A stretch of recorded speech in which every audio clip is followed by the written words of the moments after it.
Hello, everybody, and welcome back to Pixel Pug Games.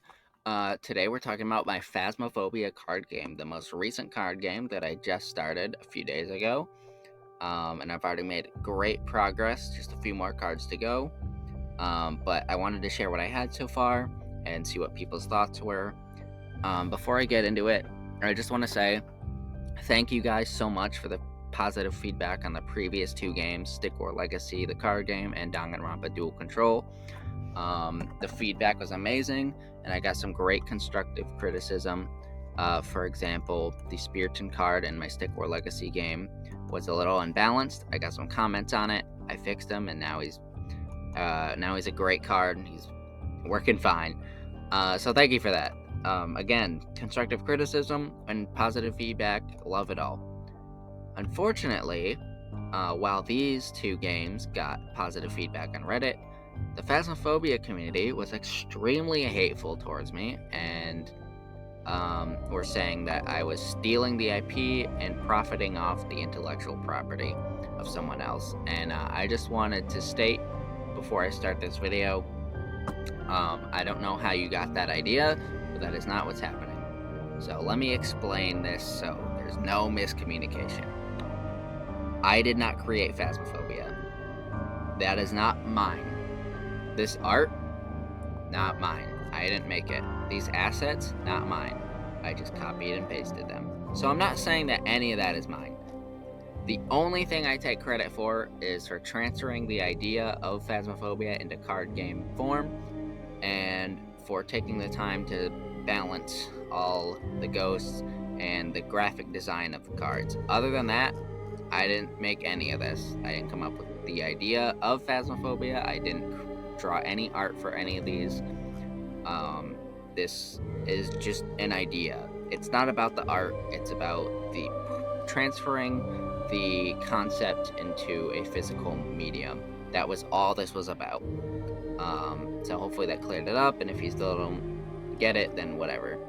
I got some people saying that they think that the Phas devs are going to sue me for this, and if it was me and I saw someone making a card game of my video game, I'd personally just be happy that someone is showing appreciation for my creation.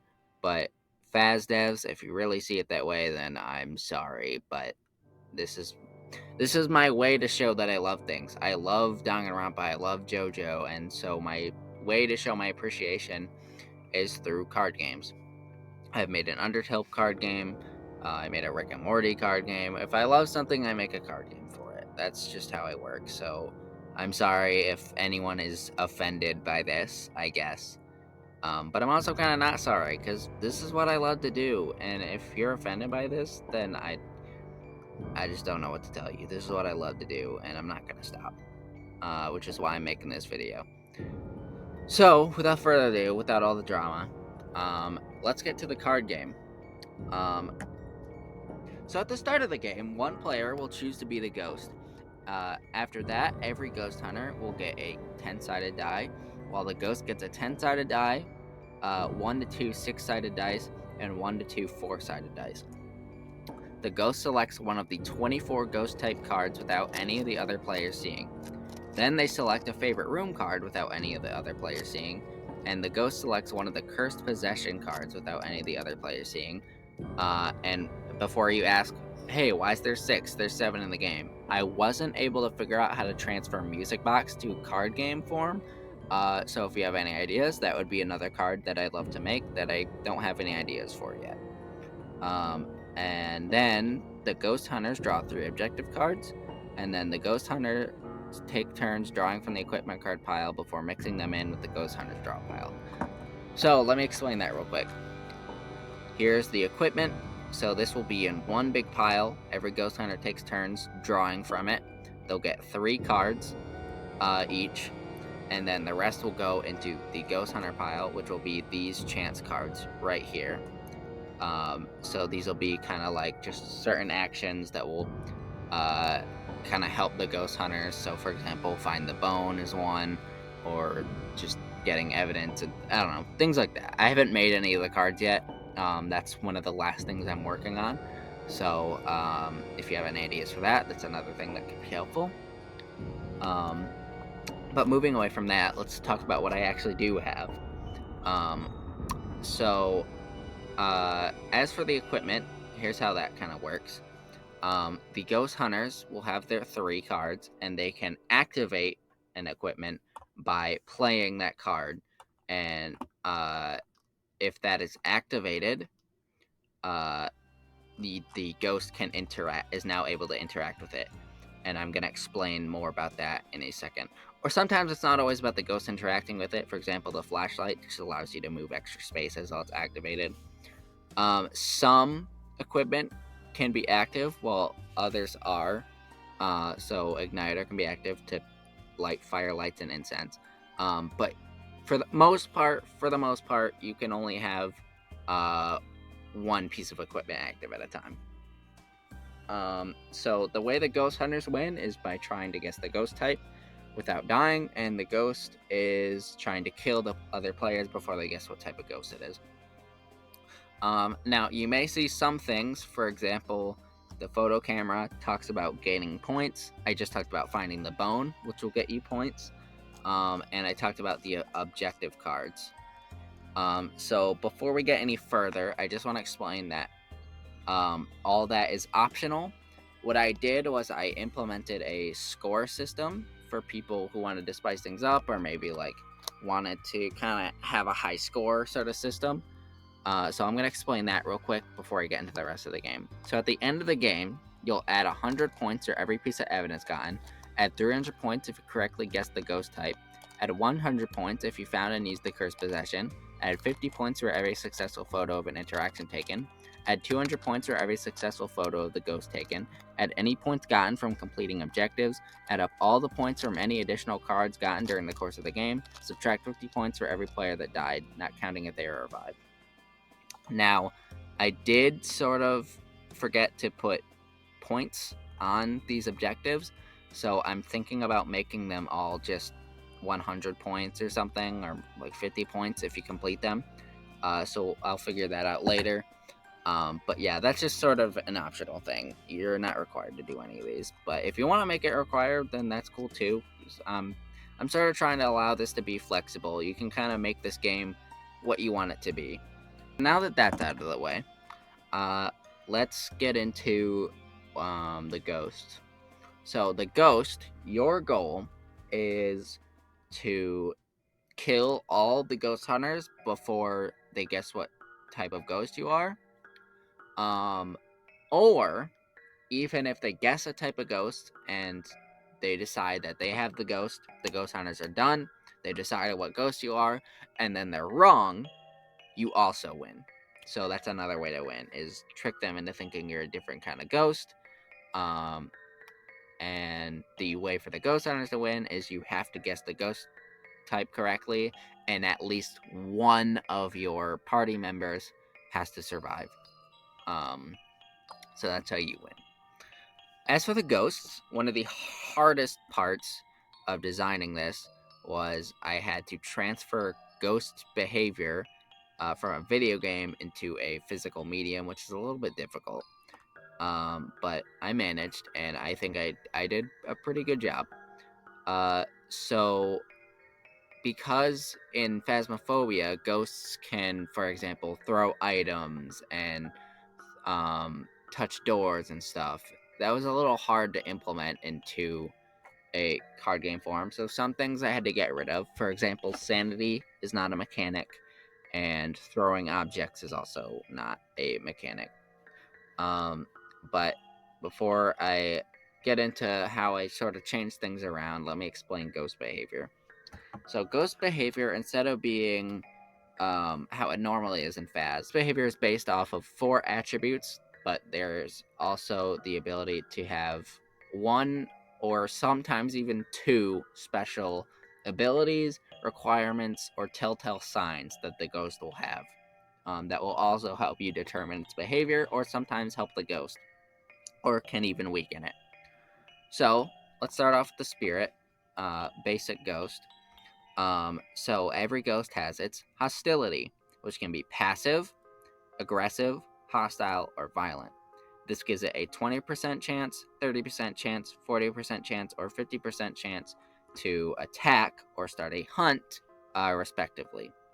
Its activeness determines how much it will trigger interactions, which is how you get evidence. So if it triggers an interaction and you have Dot's projector active, it now has the ability to interact with that.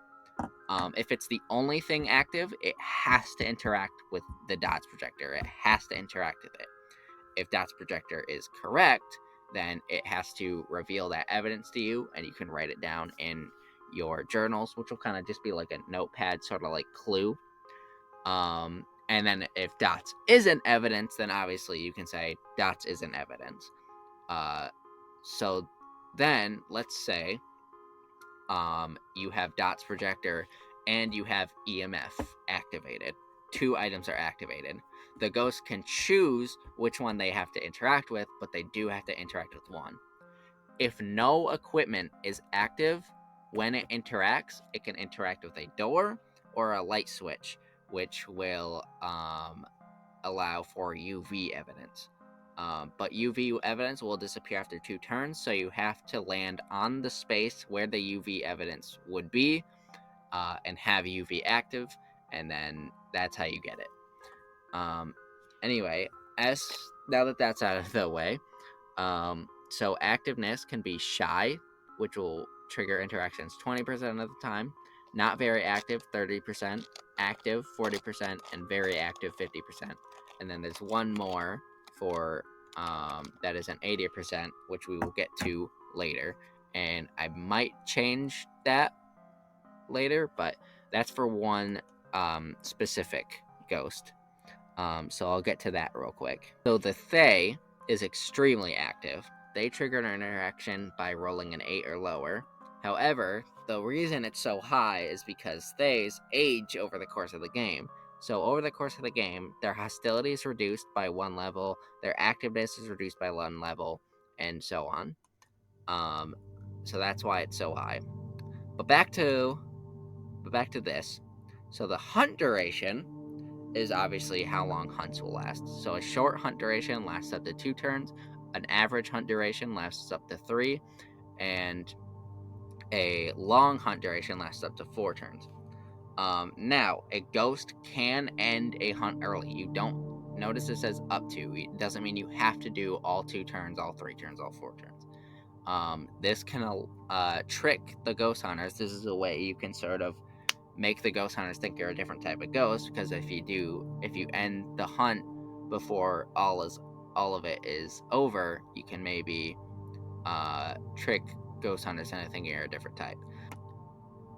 So for example, let's say your ghost type has an average hunt duration. If you go for 3 turns, you go for all 3 turns, they know that you aren't a spirit, for example, because a spirit can only go to 2 turns. It can't go past that. So if you do a hunt that goes all 4 turns, you do have a higher chance of capturing, or rather killing, the ghost hunters. But at the same time, now you've limited what kind of ghost you can be, because only a few ghosts can go up to 4. However, way more ghosts can go up to 2, because that's the lowest. All ghosts can end at 2. So that's one way to sort of kind of trick them. And then your speed can be slow, steady, quick, speedy, or fast. So a slow is a 4-sided die roll, steady is a 6-sided die roll, quick is 2 4-sided dice rolls, speedy is a 10-sided die roll, and fast is 2 6-sided dice rolls. And as another way to trick ghost hunters, you are able to roll any amount of dice that is lower than what your speed is. So let's say you're a revenant, which is fast. You can do 2 6-sided dice rolls. So what you can do is you can roll also a 10-sided dice. You can roll 2 4-sided dice. You can roll a 6-sided die. You can roll anything underneath yours. So a fast ghost can roll anything pretty much. For example, another example. So the Yurei is quick, so it has two 4-sided die rolls.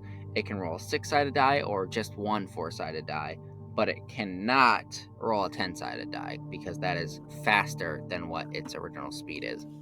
So the advantage and disadvantage of this is that if you do your maximum speed, it can reduce what type of ghost you are to the ghost hunters.